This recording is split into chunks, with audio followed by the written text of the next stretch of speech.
Hello friends, સ્વાગત છે તમારો મારી ચેનલમાં। તો આજે આપણે સાંજે કે સવાર માટે કે પછી બાળકોની ટિફિન માટે ખૂબ જ ટેસ્ટી અને એકદમ હેલ્ધી નાસ્તો બનાવીને રેડી કરશું। તો તેના માટે આપણે અહીંયા એક મિક્સર જાર લઈ લીધું છે, તેમાં આપણે પોણો કપ જેટલી સૂજી એટલે કે રવો એડ કરી દઈશું। તો અહીંયા તમે ઝીણો કે મોટો કોઈપણ રવાનો ઉપયોગ કરી શકો છો। સાથે જ પા કપ જેટલો આપણે ચણાનો લોટ એડ કરી દઈશું અને અહીંયા અડધો કપ જેટલી આપણે દહીં ઉમેરી દઈશું। તો અહીંયા આપણે ખાટું દહીં ઉમેર્યું છે। ખાટું દહીં નાખવાથી નાસ્તામાં ટેસ્ટ સરસ આવશે। જો તમારી પાસે ખાટું દહીં ના હોય તો તમે ફ્રેશ દહીં પણ ઉમેરી શકો છો। અને ત્યાર પછી પા કપ જેટલો પાણી ઉમેરીને આપણે તેને સરસ રીતે આ રીતે ગ્રાઇન્ડ કરીને રેડી કરી લઈશું। તો અહીંયા આપણો સ્મૂથ એકદમ ખીરું બનીને બિલકુલ રેડી થઈ ગયો છે। આ રીતની કન્સિસ્ટન્સી છે અને હવે આપણે તેને એક બાઉલમાં ટ્રાન્સફર કરી લઈશું। તો મિત્રો, જો તમારે આ નાસ્તામાં બેસન એડ ના કરવો હોય તો તમે ફક્ત સૂજીથી પણ આ નાસ્તો બનાવીને રેડી કરી શકો છો। 1 કપ સૂજી તમારે લઈ લેવાની, તેનાથી પણ સરસ ટેસ્ટ આવે છે। અને હવે આપણે 2 થી 3 મિનિટ માટે ઢાંકી દઈશું એટલે સરસ સૂજી આપણી ફૂલી જાય। તો અહીંયા આપણી સૂજી સેટ થઈ ગઈ છે આ રીતે। હવે તેમાં આપણે સ્વાદ પ્રમાણે મીઠું એડ કરી દઈશું અને ત્યાર પછી અહીંયા મેં 5 ચમચી જેટલા ચીલી ફ્લેક્સ એડ કર્યા છે અને 5 ચમચી કાળા મરીનો પાવડર, 5 ચમચી જેટલું જીરું એડ કરી દઈશું અને બધી જ વસ્તુને સારી રીતે મિક્સ કરી લઈશું। મસાલાને આપણે ખીરા સાથે સરસ રીતે મિક્સ કરી લઈશું।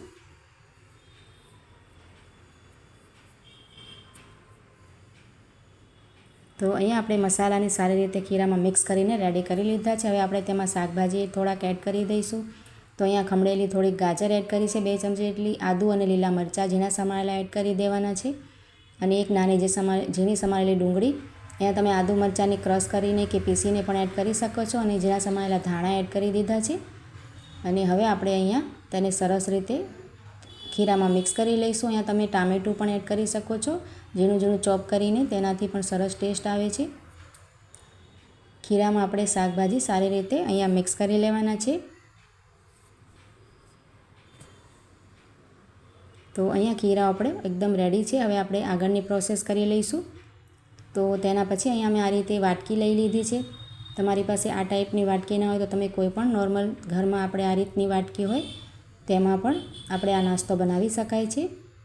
વાટકીને આપણે સરસ રીતે બધી જ વાટકીઓને ગ્રીસ કરીને રેડી કરી લઈશું આ રીતે ઓઇલની મદદથી, એટલે નાસ્તો તેમાં આપણો ચોંટે નહીં અને સરસ રીતે આપણે ડિમોલ્ડ કરી શકાય નાસ્તાને।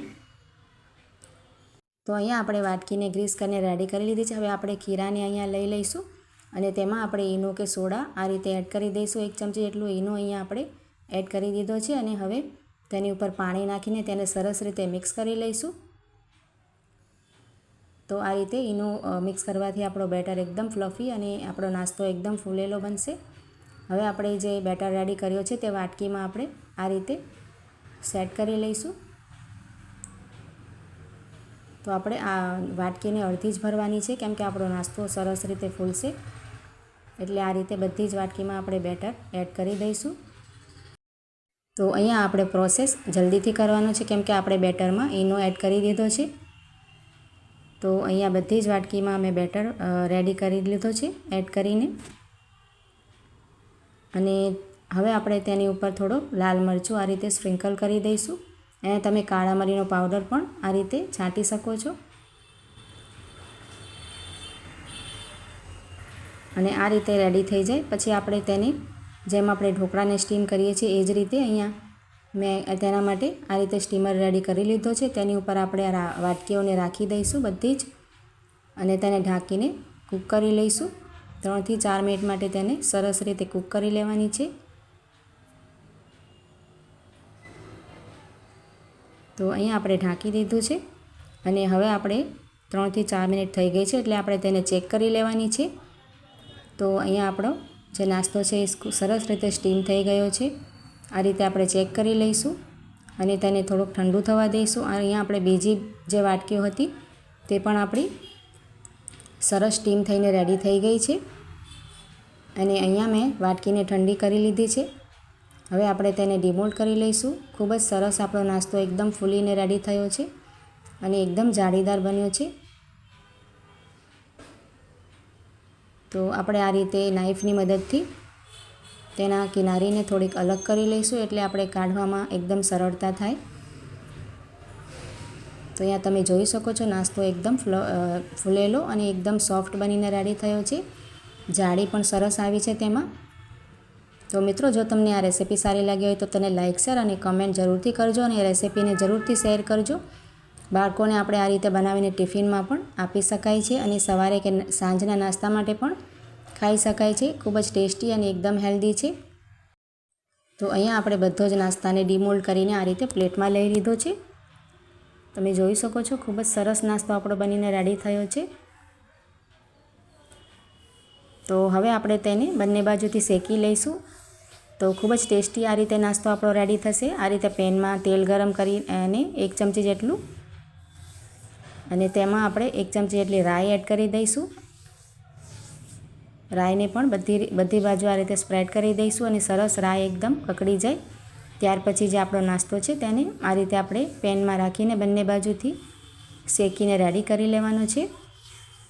તો આ રીતે નાસ્તો શેકવાથી નાસ્તો ખાવામાં ખૂબ જ ટેસ્ટી લાગે છે.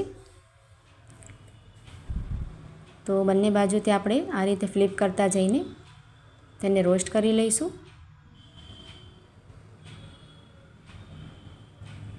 તો મિત્રો, તમને રેસીપી સારી લાગી હોય તો તમે લાઇક અને કમેન્ટ જરૂરથી કરજો અને ચેનલ પર નવા હો તો ચેનલને સબસ્ક્રાઈબ કરી આપજો.